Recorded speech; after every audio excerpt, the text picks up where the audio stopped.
I'm Chris Stewart, Program Resource Teacher with the Upper Canada District School Board. Flipped learning allows a teacher to personalize a student's learning experience.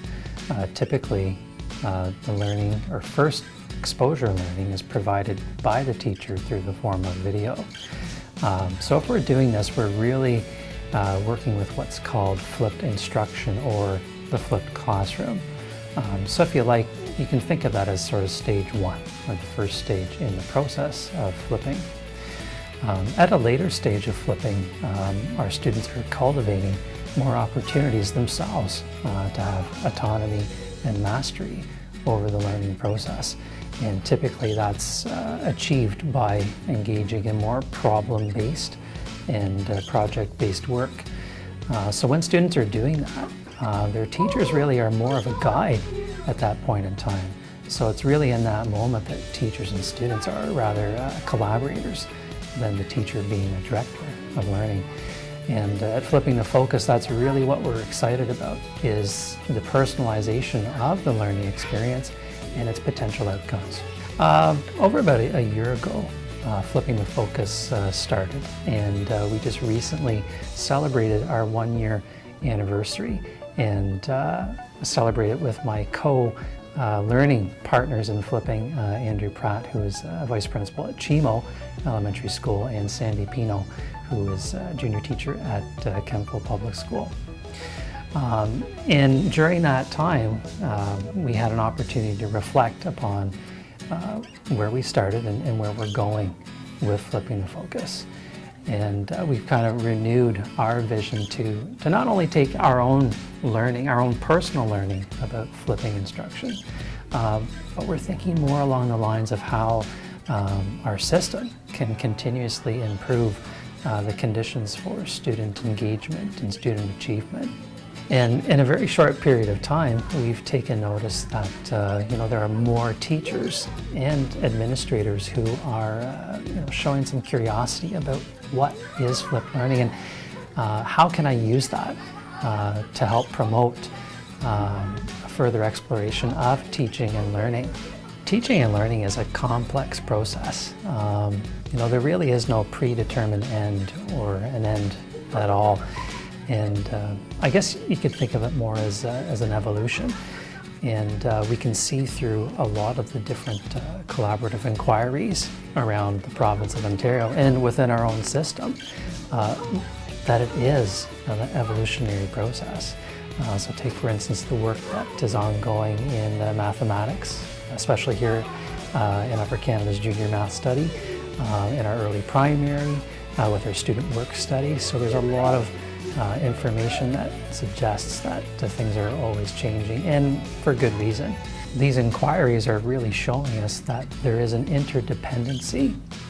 So whatever goals that we have as teachers for our learning, there is a parity with those goals that we have or that students have for themselves. So again, there's a lot of parity between the ways that we as teachers learn or are seeking to learn, as well as the ways that our students are seeking to learn as well. When we're engaging in inquiry, there are a lot of tensions that we have to navigate in order to move learning forward. And I think a question we need to ask ourselves today or right now is if learning is an evolutionary process, what refinements or what changes need to be made to pedagogies that we're using right now, and not just with our students and how they learn, but also in how we as adults are learning. Michael Fullen describes what he calls a new pedagogy, one where flipped learning and project-based learning are being used by teachers to help promote deeper learning outcomes for their students. And as a part of that, the teacher and the student are seen and act as collaborators in the learning process. Another great example would come from flipped learning pioneers, Berkman and Sams. And what they've found in their own work is that as you use personalized digital resources with teachers, and I would probably add in created by teachers, for teachers, And when you combine that with a coaching model for professional development, it really does set the stage for some highly efficient innovation. So I think it's really interesting if we reflect on those two perspectives, is that we seem to be searching to be innovative about how we can sort of extend and explore the deepening of student learning outcomes. And seemingly, we're also engaged in wanting to learn more about how flipped instruction or flipped learning can help deepen student learning outcomes. So if you take all of that as a whole, right, all together, if that works for our students, then why are we not thinking more about using it, with educators? Could we not use flipped learning as a vehicle or as a way to help ourselves take our own learning to a deeper level? Is this something that we could be doing to support our own ongoing professional learning? So when we flip the learning process with our students, we're really making the best use of our face-to-face time with students. And we can do the same thing with professional development. So if we're incorporating some elements of flipping into our professional learning, then we're really giving educators more autonomy.